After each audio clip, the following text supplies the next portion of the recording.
The Atlanta Hawks continue their preseason run on Thursday with a matchup against the Memphis Grizzlies. We'll have all of the sights and sounds, analysis, and more on the way.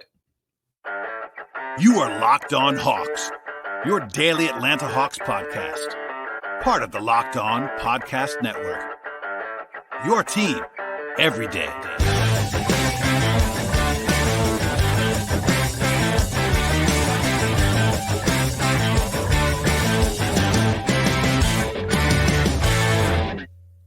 Hello, friends. Welcome to episode 1565 of the Locked On Hawks podcast. I am your host, Brad Rowland, coming to you deep into the night here on a Thursday evening into Friday. And today's show is brought to you by FanDuel Sportsbook, a official sportsbook partner of the Locked On Podcast Network. Right now, if you're a new customer at FanDuel, bet $5, get $200 back in bonus bets guaranteed. Visit FanDuel.com/LockedOn to get started. Also want to tell you at the top of the podcast, as I always do, and encourage you to make sure first listen each and every day. Start your day with us and check us out anywhere you get your podcasts, places like Apple, Spotify, Google Podcasts, as well as YouTube on the video side. And today's show will focus on what became another pretty interesting and close-fought win for the Hawks in the preseason. Obviously, the results not the most important thing in the world, but a couple of literally one-point victories for Atlanta in their first two games on Tuesday and again tonight, 103-102.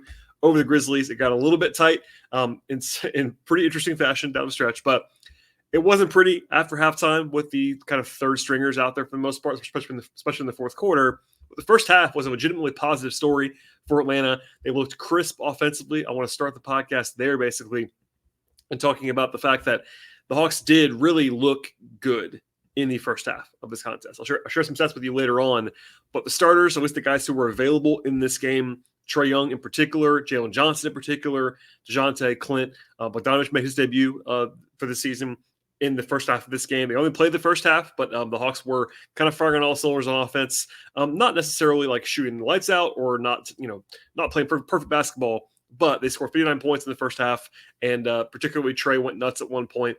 Jalen played very well, got a lot of attention, rightly so, in this game. And when they were actually kind of deploying their guys, they looked pretty good. Now, I will say, Memphis was actually playing like their C team in this game. Only Steven Adams, basically of their core, like top 6 or 7 guys. Maybe Santi Aldama is also in that group now at this point in time. But a lot of their guys rested in this one or have injuries to deal with, whether it's Marcus Smart or Jaren Jackson Jr. John Morant's, of course, suspended at this point in time. They were missing a bunch of guys in this game. But at the same time, the Hawks looked pretty good all the way around. The other big thing from tonight's game was the guys who did not play, and there was a little bit of injury development. I mean, perhaps anyway. But pregame, Saddiq Bey, Onyeka Okongwu, and DeAndre Hunter were ruled out by Quinn Snyder before the game. Now, that's in stark contrast to Tuesday, where I talked about on the podcast after the game, where the Hawks basically said absolutely nothing about the injury report or about who was going to play, who wasn't going to play, why they didn't play, etc. And of course, Bogdanovich and Hunter rested or at least did not appear in the game on Tuesday. Also, by the way, Quinn announced those guys were not going to play, and then he did not say anything about Wes Matthews, who also didn't play and was in street clothes. Obviously, Wes Matthews is like my age, so I assume that's just age-related. But all that said, not a lot of info on Okongwu and Bey. They both played Tuesday and looked fine, so I'm assuming it's just either a rest or like a nagging, some sort of issue whatsoever. But Quinn did say, and I'm quoting here now, one of the things about a preseason game is that you want to get better, but you also want to be smart and balance that with fatigue as well as bumps and bruises. And later on in the interview that he gave to the media pregame, he said, quote, anytime you get into a preseason situation, there's just no reason to push guys in any situation. That was a quote they actually gave to me after a follow-up question. But the actual news item here, at least on some level, is that Snyder said that DeAndre Hunter, quote, has a mild, emphasis there on purpose by me, but he said it that way as well, bone bruise. Right away, he didn't say what that actually meant beyond that. I asked to follow up later on about the bone bruise and basically asked what part of the body it was at. It's his knee, and he insisted right away that it's, quote, not an issue, end quote. He said, again, there's no reason to push anything, of course, which I, of course, agree with. Broadly speaking, it's an exhibition game. It doesn't really matter. But when you're starting small forward, who you've paid money to basically, extension-wise as a starter, misses the first two games, and there's not really a lot of detail, it becomes more of a eyebrow raiser in some respects. I asked which knee at the time. He didn't really specify that, but I was told after that by a member of the Hawks that it's actually his right knee for DeAndre Hunter. Now, I will stop here and just say he might be totally fine. I'm not saying otherwise. We don't know anything beyond the fact that Quinn said on the record into a microphone that it's not an issue. So if that's the case, we'll see. I just want to say this out loud, that there is some knee history with DeAndre Hunter. Last year, he missed some time with a left bone bruise and muscle strain in the left knee. That's the other knee, but still. The right knee, though, does have issues in the past. If you remember this, it's only been like a couple of years at this point in time, but he had surgery on a torn lateral meniscus in the right knee, injury that's actually happening now, during the 2021 playoffs, and missed the rest of that season. People have kind of forgotten this, but DeAndre played in the Knicks series in 2021, but actually did not play at all against Philly or Milwaukee in the playoff run. Beyond that, he missed 47 games in a 49-game period during that 2021 season after an MRI showed articular wear and tear in the right knee. And again, he had a lateral meniscus arthroscopic debridement procedure, is what the Hawks announced that as back in 2021. So it could be nothing, but this is a guy who has some knee issues in the past. It's at least a red flag to some degree. That's because it's been on the radar in the past, but we will see how they handle that. And as a reminder from Tuesday, if you missed anything about that show, the Hawks, or basically no team has to do this, but no team has to announce the official injury report status. Like a lot of, if this was during the season, they'd have to give a specific listing for DeAndre Hunter, etc. But right now, Quinn actually gave more information than he has been giving on Thursday, and it's in his description, a mild bone bruise in the knee, and we'll see what happens beyond that. But so all that said, the Hawks were without three key guys in this game, so a little bit shorthanded, all that stuff, but we'll stop there for now. They ended up starting Bogdanovic and Jalen Johnson at the forward spots and rolled from there. Before we get to the actual back and forth of what transpired in this game, some broad numbers to touch on here. Again, extremely preseason stuff in the second half. Ended up with 21 turnovers, most of those after halftime. They shot very poorly after halftime, 36% from the floor, 13 giveaways after the half. They did actually end up the game with 29 assists and 42 three-point attempts. That's a lot of attempts. I love to see that. Both teams, though, ended up at the end of the game under a point per possession with about a 20% turnover rate. So it was really sloppy stuff after halftime.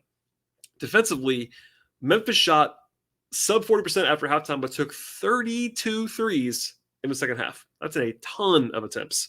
They turned the ball over a lot as well, though. In general, the Hawks were, I thought, pretty obviously the last two games, really the first two games, were kind of flooding and shading more to the strong side defensively, like a lot more attention, a little bit more aggressive in general, more blitzing and recovering on the back end. The Hawks are allowing a bunch of threes, which is one of the sort of side effects of playing that way defensively. Even having guys like Capella be more aggressive, like I don't mind it, I really don't, but it's definitely a big change, and the Hawks are going to have to figure out in the way that actually a lot of old Hawks teams under Budenholzer had to figure out, like the give and take there, because if you're going to be allowing a lot of threes, that's been Milwaukee's kryptonite. Sometimes you look bad when they go in, but there can be positives, especially if you can kind of create turnovers, all that stuff too. So keep an eye on that. The Hawks are playing, I think, noticeably differently on defense, even with similar personnel to last year. And then more of Jalen Johnson, of course, in primary actions.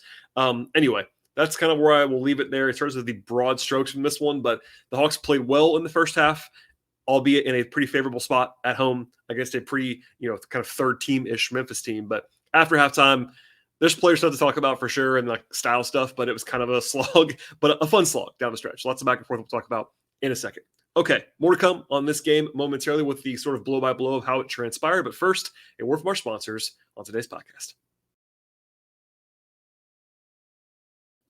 Today's show is brought to you by FanDuel Sportsbook. Snap into the action this NFL or NBA season with FanDuel, America's #1 sportsbook. And right now, if you're a new customer, bet $5 and get $200 back in bonus bets guaranteed with FanDuel. Beyond the awesome perks of signing up right now with FanDuel, they have all the stuff you're looking for in the sports betting space.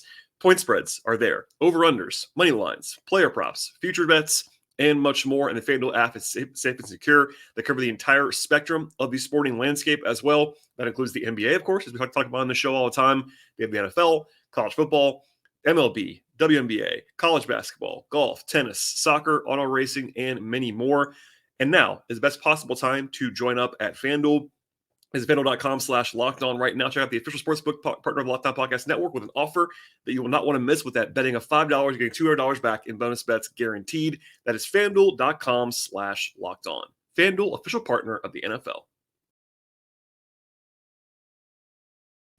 All right, we'll dive in now to the kind of game flow in this one. At the outset, it was more kind of top level. Memphis actually hit threes early on, a couple of them back to back. The Hawks ran something for Bogey right out of the gate after he missed the game on Tuesday. Probably a good idea to get him engaged. He looked fine for the most part. The Hawks had a couple of catch and shoot threes in pretty short order in the early going. Jalen Johnson had a couple of no hesitation catch and shoots in the first half, which is good to see him shooting up with confidence. I think people are going to, in fact, I saw a little bit of this tonight. People are, I think, probably assigning a little bit too much to the accuracy there with him in a small sample size, but it's more for me that he is shooting them. We want him to shoot them in general. People want him to shoot them. The Hawks want them to shoot those threes, and Jalen is firing away in the early going, which is good to see. Then Trae threw a trademark pass to DeJounte for a three-point attempt as well. Trae tried a backboard alley-oop to DeJounte in transition that didn't work. It's actually pretty funny. It's preseason, of course, but Quinn actually referenced that after the game and talks about how unselfish they were. He praised his team for that, and that's a good example of that, kind of in a funny way. But there was one later on in the game that was really overpassed, and that's kind of where Quinn said, I think he even said they want to err on the side of being too unselfish, if that's possible, which I think is generally a good thing to install to your team. Capella had a nice finish in the middle of a set when he was on the move. That was nice to see from him. Also finished a lot from Bogey at one point when he slipped behind Adams. The offense looked great. As I mentioned before, they actually opened 6-10 from the floor with one turnover. The ball was kind of flying around. Defensively, it was not as good, certainly. Memphis got up a lot of threes the entire game, especially after halftime. But even in the first half, they scored about 26 points in the first 19 trips of the game. That's bad defense, of course. Jalen Johnson, though, in transition, is an absolute menace. A nice three-point play going downhill against Zaire Williams. Rotationally, again, three guys that are important, plus Wes Matthews. So really four of their top 10 or 11 guys did not play in this game. It was AJ Griffin, first sub off the bench. Then Muhammad Gay played the backup 4 minutes because Bay and Hunter were both out, so they kind of have to be Muhammad Gay minutes there. Then Bruno was actually, of course, behind Clint in this game without a Kongwu. They played a little bit of Mo Gay at center and a little bit of Miles Doris at center in the second half because Bruno couldn't play the entire half and Clint was already shut down. Buffkin played a little bit in the first half as well. It's kind of the ninth guy alongside Trae. He actually hit a three pretty quickly when he came in the game, which is good to see. Also, nice drop-off pass to Muhammad Gay from Buffkin that kind of stood out to me. It wasn't actually an assist because Gay got blocked on the play at the rim, but a really good look from Buffkin as well. The Hawks shot the ball well, 50% from the floor in the first half, in the first quarter with 8 assists. And the offense scored about 29 points on 25 possessions. Good to see the stuff there. Also, one really nice trip that actually made the rounds on social media because the Hawks shared it. But Trae moved very actively, on a kind of a wheel kind of play around the baseline and around. Was found on a curl and with a nice pocket pass. Went to the rim for a layup. And it's that's obviously it's one play, but Trae has unquestionably been more active off the ball, which is certainly a good seed to plant in the first couple of games. Defensively, obviously a little bit rough once again. We got a Trae AJ Bogey lineup early in the second quarter, albeit with Gay and Bruno. It was Jase Medical as sort of a 10th guy in the first half. But the Hawks had a 3-point barrage actually between Trae and Bogey early in the second quarter. And Trae actually went pretty nuts in this one. 13 points for Trae in the first 4 minutes of the second quarter is pretty darn impressive. He had 20 points in his first 13 minutes of play, 4 6 on threes. He's been firing threes. I love to see that. I talked about that on Tuesday night as well. And clearly, I don't didn't tell anybody listening to this podcast that Trae is awesome on offense, but he looks very good at this point. The Hawks were up by 10 by the middle of the quarter. They actually, I know I mentioned it once before, they botched the 3-on-1 break in the second quarter with Trae and Jalen overpassing, and then DeJounte missing a 3-footer at the rim. But Trae did have a beautiful between the legs pass to Jalen Johnson for a big dunk near the end of the first half. And they're up 9 at the break after playing really quite well, hitting 9 threes. Defensively, they were much better in the second quarter when they sort of turned things up. That was the best quarter of the game defensively, I thought, on the whole. And Jalen had 14 points by halftime. After the half, probably a little bit less to say because there was not the key regulars in the game for the most part. In fact, on Tuesday, Trae, DeJounte, and Clint didn't play after halftime. Tonight, all 5 starters didn't play after halftime. Plus, of course, Bay didn't play in the game. Neither did Kongwu, neither did Hunter or Wes Matthews. So you could say that's the top 9, or at least 9 of the top 10 guys on the team potentially did not play after halftime. Only AJ Griffin would be the very clear top 10 guy that actually played after halftime. Patty Mills came in. Lots of Garrison Matthews and Muhammad Gay, Bruno Fernando. They went to Trent Forrest, Miles Norris by the middle of the quarter. Bruno had a couple nice plays, I thought. A nice big block on David Roddy at one point. By the 2-minute mark of the third quarter, though, everyone that was in uniform had played in the game. Again, it was Miles Norris at center at one point. So was Mohamed Gay. That's the one thing about this team. They only had 3 centers, and 2 of them were unavailable after halftime, so keep that in mind. But notably, after sort of late in the third quarter, I noticed that Quinn, I don't think he was like mad, but maybe perturbed about AJ turning down a 3, like one that he probably should have taken. It was just one of those teaching moments I thought was pretty obvious, again, from far away, but that Quinn wants to instill, like, he has to shoot that ball. Like, especially someone like AJ, who is a knockdown shooter in the first place. You got to fire that up. It was a good teaching moment. I think that was something that always jumped out to me watching from the side. Bruno tried to end Gigi Jackson's life with a dunk attempt early in the fourth quarter. Missed it, but he did have some revenge later on, blocking Gigi Jackson's shot at the rim a few minutes later. The Hawks were actually up by like 12 or 14 points in the fourth quarter, but it got real dicey. Memphis made a run. It got down to like, 3 point? I think it was like a 3-minute stretch where it went from 12 down to 2 or 3. Matthews got a technical foul late. A couple of shows. Memphis took the lead actually with about 1:44 to go. Then Seth Lundy, who actually had a big game on Tuesday as well, same exact thing tonight. He was great down the stretch. He had a bucket and then another 3 after that. Memphis, though, was answering. Norris did score on a nice cut to go back up by 1. They got to stop, and then Garrison Matthews had like a weird mental lapse and was not paying attention, and Trent Forrest threw the ball like basically off of him for a jump ball. The most preseason thing possible, though, after that, Forrest got stripped, and then there was a huge scrum again for another jump ball. Lundy then had a huge block like with 1 second to go to save the game, basically. And Memphis did have a shot up, but fortunately that was not going to be able to fall for the Hawks again. It wouldn't have mattered that much, but Atlanta ends up escaping. If it was a game that mattered in the standings, I would have gone through with more depth on that particular sequence. But again, it was like literally the 13 guys, 14 guys playing on both sides, but it was certainly more exciting than most when it comes to preseason games, and no complaint here with regard to that down the stretch of this one. Okay, that's all I have on the game flow in this game, but one more break here for my questions on today's podcast. We'll have more on the player evaluations and analysis coming up. Today's show is brought to you by Jase Medical. Everyone should be empowered to care for themselves and their loved ones during unexpected times, and that is why Jase Medical offers the Jase Case. The Jase Case provides 5 life-saving antibiotics for emergency use, gives you peace of mind that you're not just trying to hope that you have access to medication in the case of an emergency. Jase Medical makes sure that you have that medication in hand, and they do so very simply for you. They handle everything that you need, from the online evaluation to licensed pharmacy medication delivery and ongoing consultation and care. And with Jase Medical, you will not be caught unprepared, which is something I know is quite valuable in any aspect of life. As a listener or viewer of this podcast, you can also save more than $360 by getting these life-saving antibiotics with Jase Medical. Plus, you can get an additional $20 off by using the promo code LOCKEDON at checkout at jasemedical.com. That is additional $20 off by using the promo code LOCKEDON at checkout at jasemedical.com. That is JASE medical.com, promo code LOCKEDON.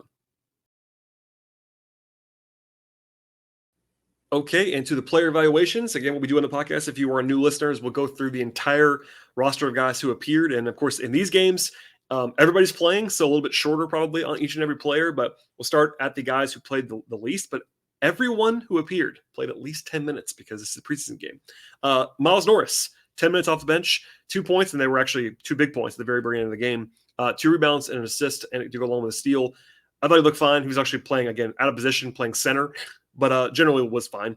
Seth Lundy, actually only 2-7 from the floor in the game, 1-6 from 3, but his big stuff was at the very end. I think he made his last 2 shots.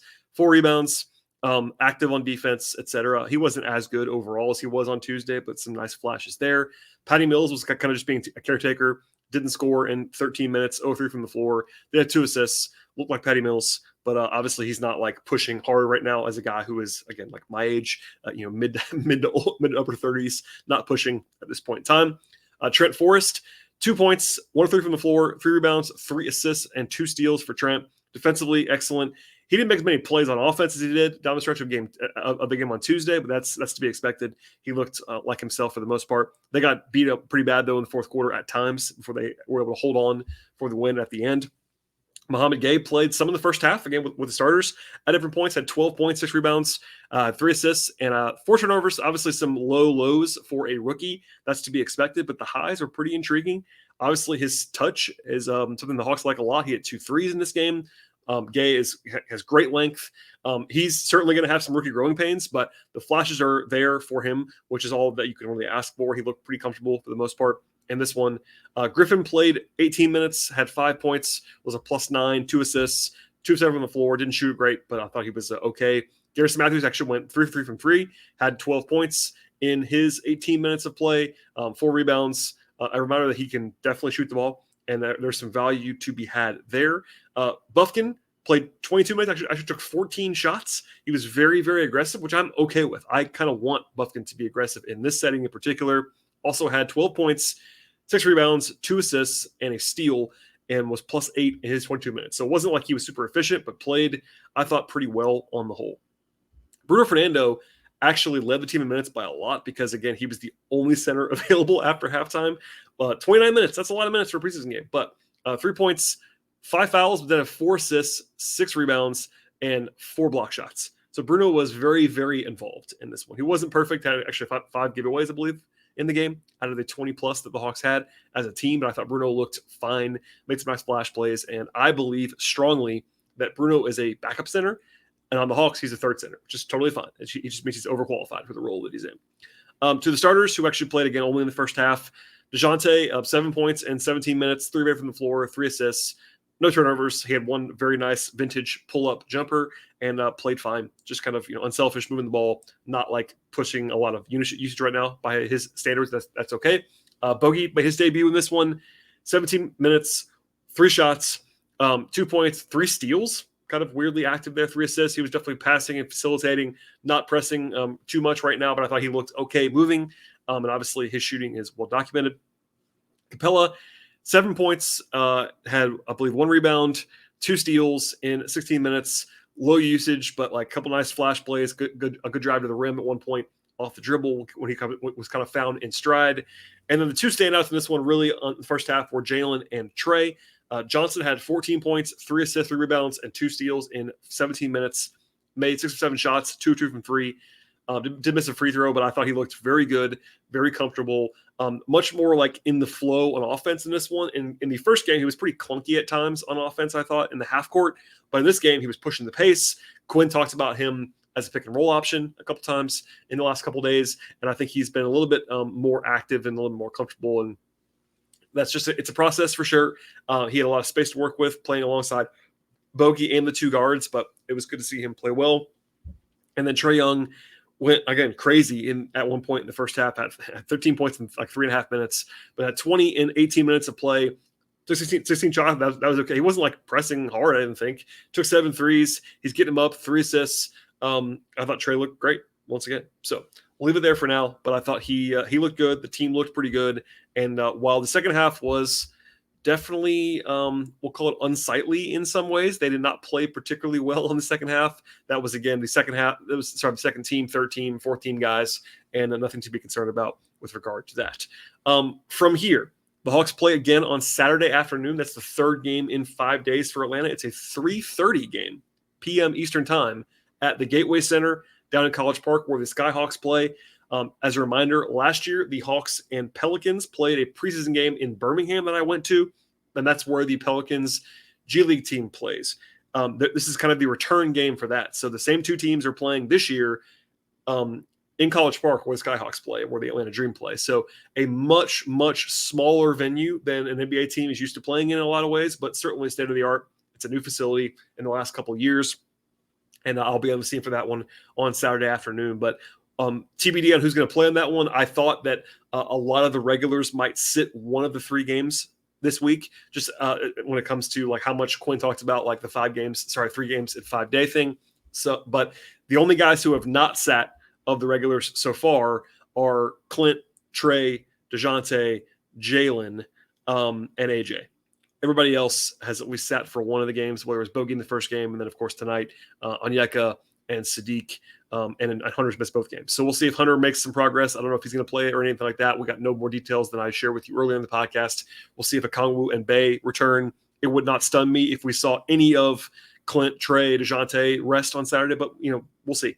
I don't really have a guess for you at this point in time. It's an early game, kind of a quick turnaround, not a back-to-back, but certainly, less than a full 2 days between games like you might want to have.